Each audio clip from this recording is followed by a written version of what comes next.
Anganwadi workers and helpers association CITU Palakkad ജില്ലാ കമ്മിറ്റിയുടെ നേതൃത്വത്തിൽ ശില്പശാല സംഘടിപ്പിച്ചു. KG ബോസ് ഭവനിൽ നടന്ന ശില്പശാല CITU ജില്ലാ vice president EN Suresh Babu ഉദ്ഘാടനം ചെയ്തു. അംഗൻവാടി മേഖലയിലെ തൊഴിലാളികൾ നേരിടുന്ന വിവിധ തൊഴിൽപരവും സാമൂഹികപരവുമായ വെല്ലുവിളികൾ, ക്ഷേമ പദ്ധതികളുടെ കാര്യക്ഷമമായ നടപ്പാക്കൽ, സംഘടനാ പ്രവർത്തനങ്ങൾ കൂടുതൽ ശക്തിപ്പെടുത്തൽ തുടങ്ങിയ വിഷയങ്ങൾ ശില്പശാലയിൽ ചർച്ചയായി. അംഗൻവാടി വർക്കർമാരുടെയും ഹെൽപ്പർമാരുടെയും സേവന മേഖലയെ കൂടുതൽ കാര്യക്ഷമമാക്കുന്നതിനൊപ്പം അവരുടെ തൊഴിലവകാശങ്ങളും ക്ഷേമ ആനുകൂല്യങ്ങളും ഉറപ്പാക്കുന്നതിനായി സർക്കാർ ഇടപെടൽ അനിവാര്യമാണെന്ന് ഉദ്ഘാടന പ്രസംഗത്തിൽ EN സുരേഷ് ബാബു പറഞ്ഞു. പ്രൈവറ്റ് മേഖലയിലെ ഒരു സീറ്റ് കിട്ടാൻ എത്ര കോടി കൊടുക്കണമോ അതിന് റാങ്ക് ലിസ്റ്റിൽ വരണം, അത് എവിടെയെങ്കിലും പെട്ടാൽ മതി. പക്ഷെ പ്രൈവറ്റ് മേഖലയിലെ ഒരു റാങ്ക് ലിസ്റ്റിൽ ഇറങ്ങി കോടിക്കണക്കിന് രൂപയാണ് കോഴ കൊടുക്കുക ഇല്ലേ? ഇതിനാണെങ്കിൽ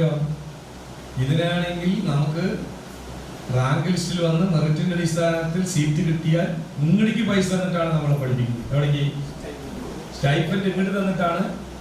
ഇതാണ് ഇതിനു വേണ്ടിയിട്ടുള്ള മത്സരമാണ്. ഈ മത്സരത്തിന്റെ ചോദ്യപേപ്പർ ചോർന്നാൽ ആർക്കാണ് ഏറ്റവും വലിയ നഷ്ടം? ഏറ്റവും വലിയ നഷ്ടം മിടുക്കരും മിടുക്കികളുമായ കുട്ടികൾ, സാധാരണക്കാരന്റെ മക്കള്.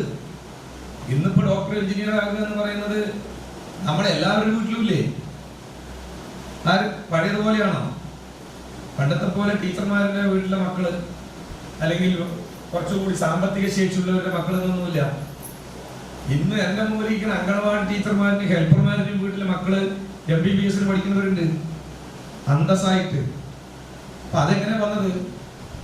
നിങ്ങളുടെ സാമ്പത്തിക സഹായം കൊണ്ട് മാത്രമല്ല, യഥാർത്ഥത്തിൽ ഒരു വിദ്യാഭ്യാസം ചെയ്യുന്ന ഒരു കുട്ടിക്ക് കിട്ടേണ്ട അവന്റെ ന്യായമായ ആനുകൂല്യം, അതാണ് ഈ മെറിറ്റിന്റെ അടിസ്ഥാനത്തിൽ സീറ്റ് കിട്ടുമ്പോഴുണ്ടാകുന്ന.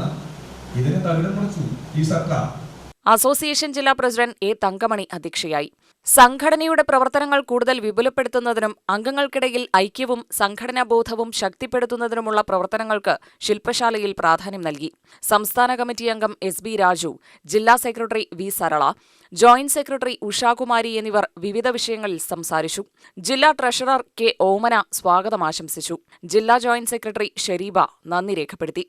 ജില്ലയിലെ വിവിധ മേഖലകളിൽ നിന്നുള്ള അംഗൻവാടി വർക്കർമാരും ഹെൽപ്പർമാരും ശില്പശാലയിൽ പങ്കെടുത്ത് സംഘടനാ പ്രവർത്തനങ്ങൾ കൂടുതൽ ശക്തിപ്പെടുത്തുന്നതിനുള്ള തീരുമാനങ്ങൾ കൈക്കൊണ്ടു. UTV news, Palakkad.